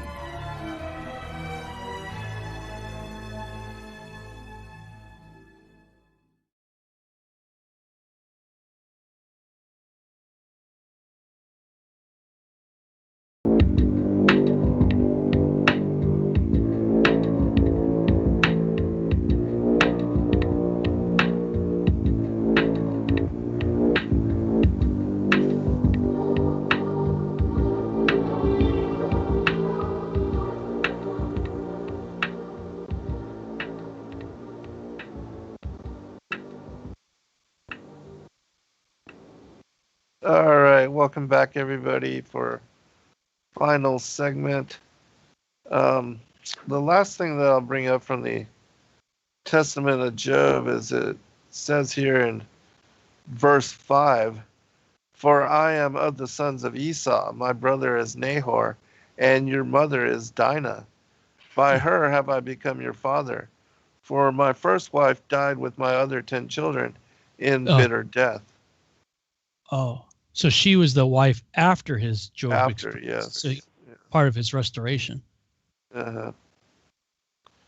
Yep. Hear now, children, and I will reveal you unto what happened to me. And then that's when he goes into the whole story, which is, pretty interesting.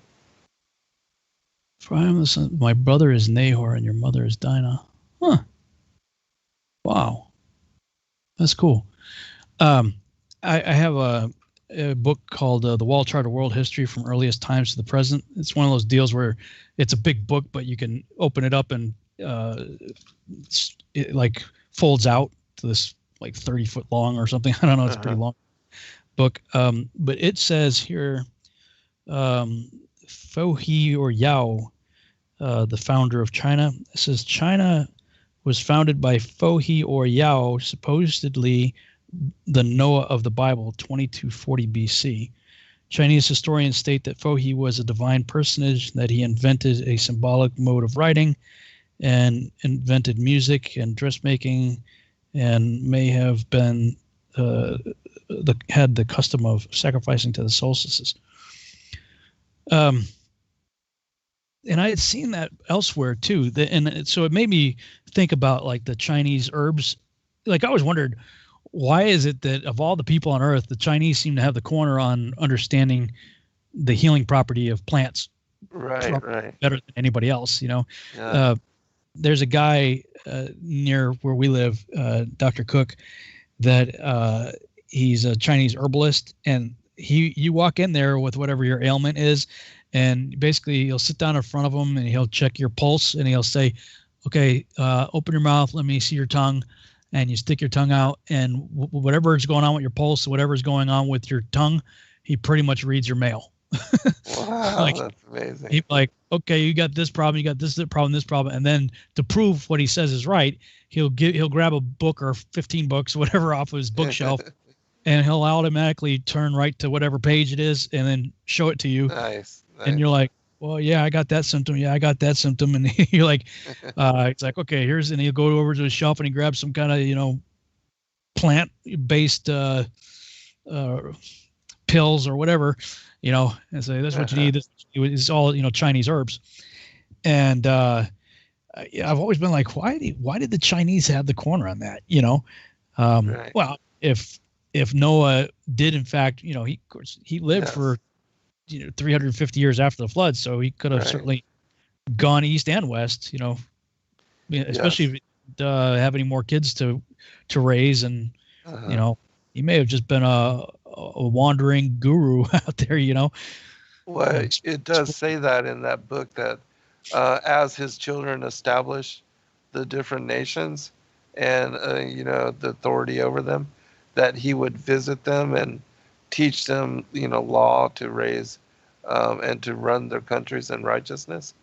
And so, yeah, and a long time ago, we had also read in one of the manuscripts, I think it was the Perkti Rabbi Eleazar, where it makes mention of how Moses was given, and taught all of the remedies as far as the herbs, and the books of medicine and things of that nature came up first from him as it was given to him by the angels, and that knowledge was written down and passed on. And so what you are saying here with the Chinese would absolutely make sense to me according to these particular stories as well. And then when you study even the language, the Chinese language, that it also has a lot of connections to the flood and Noah and all that.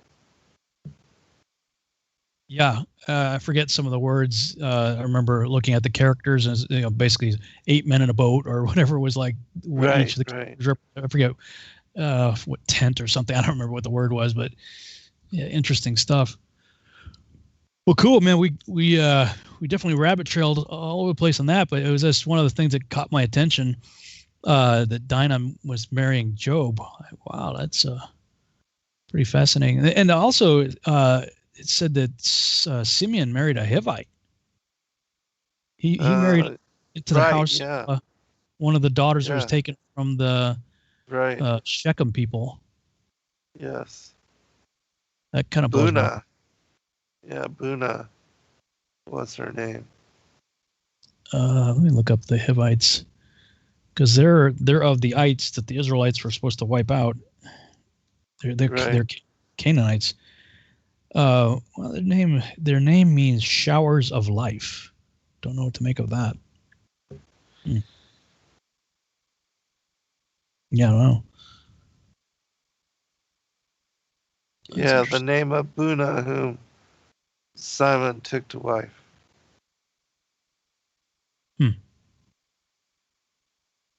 All right. I could read either Jubilees or Josher. Okay. Sounds good. I'll read the Josher one. Let's see.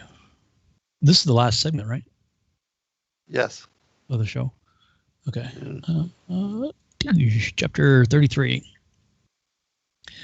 And in some time after Jacob went away from the borders of the land, and he came to the land of Shalem, that is a city of Shechem, which is in the land of Canaan, and he rested in front of the city. And he bought a parcel of the field which was there from the children of Hamor of the people of the land for 5 shekels. And Jacob there built himself a house, and he pitched his tent there, and he made booths for his cattle. Therefore he called the name of that place Sukkoth. And Jacob remained in Sukkoth a year and 6 months. At that time, some of the women of the inhabitants of the land went to the city of Shechem to dance and rejoice with the daughters of the people of the city. And when they went forth, then Rachel and Leah, the wives of Jacob, with their families also went to behold the rejoicing of the friends and his people, saying, "Whose daughter is that sitting amongst the women whom I do not know in this city?" And they said unto him, "Surely this is the daughter of Jacob, the son of Isaac, the Hebrew, who has dwelt in this city for some time." And when it was reported that the daughters of the land were going forth to rejoice, she went with her mother and maidservants to sit amongst them, as thou seest. And Shechem beheld Dinah, the daughter of Jacob, and when he looked at her, his soul became fixed upon Dinah.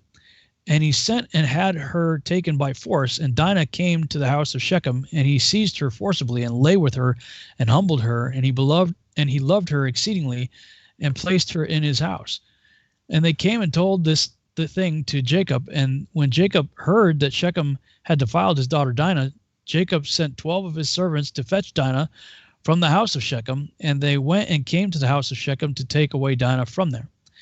And when they came, Shechem went out to them with his men and drove them from his house, and he would not suffer them to come before Dinah. But Shechem was sitting with Dinah, kissing and embracing her before their eyes. And the servants of Jacob came back and told him, saying, "When we came, he and his men drove us away, and thus did Shechem do unto Dinah before our eyes." And Jacob knew moreover that Shechem had defiled his daughter, but he said nothing. And his sons were feeding his cattle in the field, and Jacob remained silent till their return. And before his sons came home, Jacob sent 2 maidens from his servants' daughters to take care of Dinah in the house of Shechem, and to remain with her.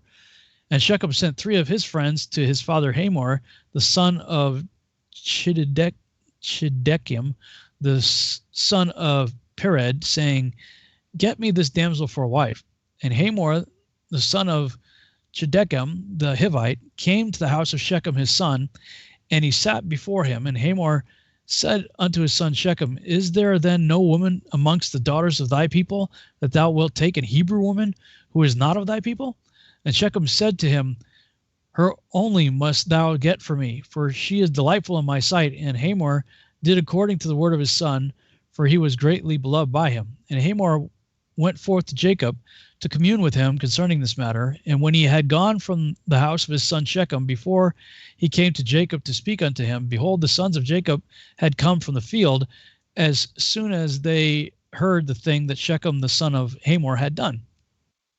And the men were very much grieved concerning their sister, and they all came home fired with anger before the time of gathering in their cattle. And they came and sat before their father, and they spoke unto him, kindled with wrath, saying, Surely death is due to this man and to his household, because the Lord God of the whole earth commanded Noah and his children that man shall never rob nor commit adultery. Now, behold, Shechem has both ravaged and committed fornication with our sister, and not one of all the people of the city spoke a word to him. Surely thou knowest and understandest that the judgment of death is due to Shechem and to his father and to the whole city on account of the thing which he has done. And whilst they were speaking before their father in this matter, behold, Hamor, the father of Shechem, came to speak to Jacob the words of his son concerning Dinah, and he sat before Jacob and before his sons. And Hamor spoke unto them, saying, The soul of my son Shechem longeth for your daughter. I pray you give her unto him for a wife, and intermarry with us. Give us your daughters, and we will give you our daughters, and you shall dwell with us in our land, and we will be as one people in the land. For our land is very extensive, so dwell ye and trade therein, and get possessions in it, and do therein as you desire, and no one shall prevent you by saying a word to you. And Hamor ceased speaking unto Jacob and his sons, and behold, Shechem his son had come after him, and he sat before them. And Shechem spoke before Jacob and his sons, saying, May I find favor in your sight, that you will give me your daughter, and whatever you say unto me, that will I do for her. Ask me for abundance of dowry and gift, and I will give it. And whatever you shall say unto me, that will I do. And whoever he be that will rebel against your orders, he shall die. Only give me the damsel for a wife. And Simeon and Levi answered Hamor and Shechem his son deceitfully, saying, All you have spoken unto us we will do for you. And behold, our sister is in your house, but keep away from her until we send to our father Isaac concerning this matter. For we can do nothing without his consent. For he knoweth the ways of our father Abraham, and whatever he saith unto us, we will tell you. We will conceal nothing from you. And Simeon and Levi spoke this unto Shechem and his father in order to find a pretext and to seek counsel that what was to be done to Shechem and to his city in this matter. And when Shechem and his father heard the words of Simeon and Levi, it seemed good in their sight, and Shechem and his father came forth to go home. And when they had gone, the sons of Jacob said unto their father, saying, Behold, we know that death is due to these wicked ones and to their city, because they transgressed that which God had commanded unto Noah and his children and his seed after them. And also because Shechem did this thing to our sister Dinah in defiling her, for such vileness shall never be done amongst us. Now therefore know and see what you will do, and seek counsel and pretext what is to be done to them, in order to kill all the inhabitants of the city. And Simeon said to them, Here is a proper advice for you. Tell them to circumcise every male amongst them as we are circumcised. And if they do not wish to do this, we shall take our daughter from them and go away. And if they consent to do this, and will do it, then when they are sunk down with pain, we will attack them with our swords as upon one who is quiet and peaceable, and we will slay every male person amongst them. And Simeon's advice pleased them, and Simeon and Levi resolved to do unto them as it was proposed. And on the next morning, Shechem and Hamor, his father, came again unto Jacob and his sons to speak concerning Dinah, and to hear what answer the sons of Jacob would give to their words. And the sons of Jacob spoke deceitfully to them, saying, We told our father Isaac all your words, and your words pleased him. And he spoke unto us, saying, Thus did Abraham his father command him from God the Lord of the whole earth, that a man who is not of his descendants that should wish to take one of his daughters shall cause every male belonging to him to be circumcised, as we are circumcised, and then we may give him our daughter for a wife. Now we have made known to you all our ways that our father spoke unto us, for we cannot do this of which you spoke unto us, to give our daughter to an uncircumcised man, for it is a disgrace to us. But herein will we consent to you, to give you our daughter, and we will also take unto ourselves your daughters, and we will dwell amongst you and be one people, as you have spoken, if you will hearken to us and consent to be like us, to circumcise every male among you, belonging to you, as we are circumcised. And if you will not hearken unto us, to have every male circumcised as we are circumcised, as we have commanded, then we will come to you and take our daughter from you and go away. And Shechem and his father Hamor heard the words of the sons of Jacob, and the thing pleased them exceedingly. And Shechem and his father Hamor hastened to do the wishes of the sons of Jacob, for Shechem was very fond of Dinah, and his soul was riveted to her.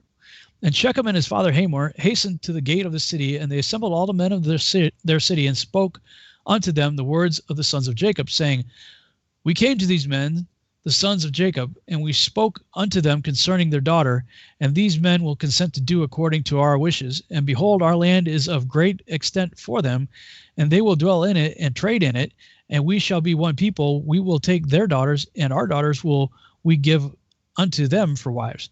But only on this condition will these men consent to do this thing, that every male amongst us be circumcised, and as they are circumcised, as their God commanded them. And when we shall have done according to their instructions to be circumcised, then will they dwell among us, together with their cattle and possessions, and we shall be as one people with them. And when all the men of the city heard the words of Shechem and his father Hamor, then all the men of their city were agreeable to this proposal, and they obeyed to be circumcised, for Shechem and his father Hamor were greatly esteemed by them, being the princes of the land. And on the next day, Shechem and Hamor, his father, rose up early in the morning, and they assembled all the men of their city into the middle of the city, and they called for the sons of Jacob, who circumcised every male belonging to them on that day and the next. And they circumcised Shechem and Hamor, his father, and the 5 brothers of Shechem, and then every one rose up and went home, for this thing was from the Lord against the city of Shechem. And from the Lord was Simeon's counsel in this matter, in order that the Lord might deliver the city of Shechem into the hands of Jacob's 2 sons. That's a hardcore story, man. Again, this is kind of like Abraham's deal. Like, yeah, okay, here's the deal, guys. And all the services. Right. Yeah, okay, dude. You've been talking to God. He told you to do what? I don't care how much you like this. The princes of the city, and like what. They got everybody together in the city. Okay, whip them out. Here we go. That's some trust there. Right. You're sitting and laying it out for people you don't really know. And they got swords there. What in the world, man? That's a crazy visual going on right there. Right. Wow. Especially considering he had just violated his daughter and then kept her from them against her will in his house. I mean, you would think that something not good was going to come about from it, but yeah. Well, I guess 10 of the guys in one of the story, they kind of saw the writing on the wall. But in the other story, in the Legends of the Jews, that also speaks about how they had counsel that they were going to slaughter the children of Jacob. With so they had intent too. Yeah, they had that intent, and so again, they got what they deserved. Still, man, that's like, okay, yeah, I raped your daughter. You're good with it as long as I get circumcised, and I'm gonna let you do it. Right, No. Right. Uh-huh. No, that's just crazy, man. I mean, these guys couldn't have been too bright. Right. The Shechemite people. Yeah, not so much. Wow. Well, we only got about 7 minutes left, I guess. Yeah. Not enough to read Good the show. Yeah. Yeah. Lots of information. I'll just look over the Jubilees one, see how long it is. Probably have to do that next week. Yeah, it's too long to read in 7 minutes. 26 verses. I can give it a shot. 26 verses. Nah, I don't think I can get that. Why not? I'll give it a shot. That way we don't have to tap it for 6 minutes. Sure. Chapter 30, Jubilees. And in the first year of the 6th week, he went up to Salem to the east of Shechem in peace in the 4th month. And there they carried off Dinah, the daughter of Jacob, into the house of Shechem, the son of Hamor, the Hivite, the prince of the land. And he lay with her and defiled her. And she was a little girl, a child of 12 years. And he besought his father and her brothers that she might be given to him to wife. And Jacob and his sons were wroth because of the men of Shechem, for they had defiled Dinah, their sister. And they spake to them with evil intent, and dwelt deceitfully with them, and beguiled them. And Simeon and Levi came unexpectedly to Shechem, and executed judgment on all the men of Shechem, and slew all the men whom they found in it, and left not a single one remaining in it. They slew all in torments, because they had dishonored their sister Dinah. And thus let it not again be done from henceforth that a daughter of Israel be defiled, for judgment is ordained in heaven against them, that they should destroy with the sword all the men of the Shechemites, because they had wrought shame in Israel. And the Lord delivered them into the hands of the sons of Jacob, that they might exterminate them with the sword and execute judgment upon them, and that it might not thus again be done in Israel, that a virgin of Israel shall be defiled. And if there is any man who wishes in Israel to give his daughter or his sister to any man who is of the seed of the Gentiles, he shall surely die, and they shall stone him with stones, for he hath wrought shame in Israel. And they shall burn the woman with fire, because she has dishonored the name of the house of her father, and she shall be rooted out of Israel. That's a rough deal. And let not an adulteress and no uncleanness be found in Israel throughout all the days of the generations of the earth, for Israel is holy unto the Lord, and every man who has defiled it shall surely die. They shall stone him with stones. For thus has it been ordained and written in heavenly tablets regarding all the seed of Israel, he who defileth it shall surely die, and he shall be stoned with stones. And to this law there is no limit of days, and no remissions, nor any atonement. But the man who has defiled his daughter shall be rooted out in the midst of all Israel, because he has given of his seed to Moloch, and wrought impiously as to defile it. And do thou, Moses, command the children of Israel, and exhort them not to give their daughters to the Gentiles, and not to take for their sons any of the daughters of the Gentiles, for this is abominable before the Lord. For this reason I have written for thee in the words of the law all the deeds of the Shechemites, which they wrought against Dinah, and how the sons of Jacob spake, saying it, we will not give our daughter to a man who is uncircumcised, for that were a reproach unto us. And it is a reproach to Israel, to those who live, and to those that take the daughters of the Gentiles, for this is unclean and abominable to Israel. And Israel will not be free from the uncleanness if it has a wife of the daughters of the Gentiles, or has given any of its daughters to a man who is of any of the Gentiles. And there will be plague upon plague, and curse upon curse, and every judgment of plague and curse will come upon him, if he do this thing, or hide his eyes from those who commit uncleanness, or those who defile the sanctuary of the Lord, or those who profane his holy name. Then will the whole nation together be judged for all the uncleanness and profanation of this man. And there will be no respect of persons, and no consideration of persons, and no receiving at his hands of fruits and offerings and burnt offerings and fat, nor the fragrance of sweet savor, so as to accept it. And so fare every man or woman in Israel who defies the sanctuary. For this reason I have commanded thee, saying, testify this testimony to Israel. See how the Shechemites fared, and their sons, how they were delivered into the hands of 2 sons of Jacob, and they slew them under tortures, and it was reckoned unto them for righteousness, and it is written down to them for righteousness. And the seed of Levi was chosen for the priesthood, and to the Levites, that they might minister before the Lord, as we continually, and that Levi and his sons may be blessed forever, for he was zealous to execute righteousness and judgment and vengeance on all those who arose against Israel. And so they inscribe as a testimony in his favor on the heavenly tablets blessing and righteousness before the God of all. And we remember the righteousness which the man fulfilled during his life at all periods of the year, until 1,000 generations they will record it, and it will come to him and to his descendants after him, and he has been recorded on the heavenly tablets as a friend and righteous man. all this account I have written for thee, and have commanded thee to say to the children of Israel that they should not commit sin, nor transgress the ordinances, nor break the covenant which has been ordained for them, but they shall fulfill it and be recorded as friends. I only had a few more verses. Dang it. All right, brother. It was a good show. Yeah, good stuff, man. We'll see you back next week on my show. All right. God bless all. Good night. Good night, everybody.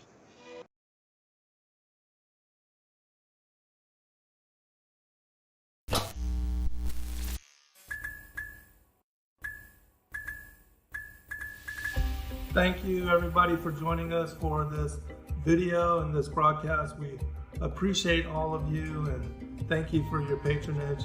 Please do like and subscribe and share with your friends. God bless all of you in your seeking.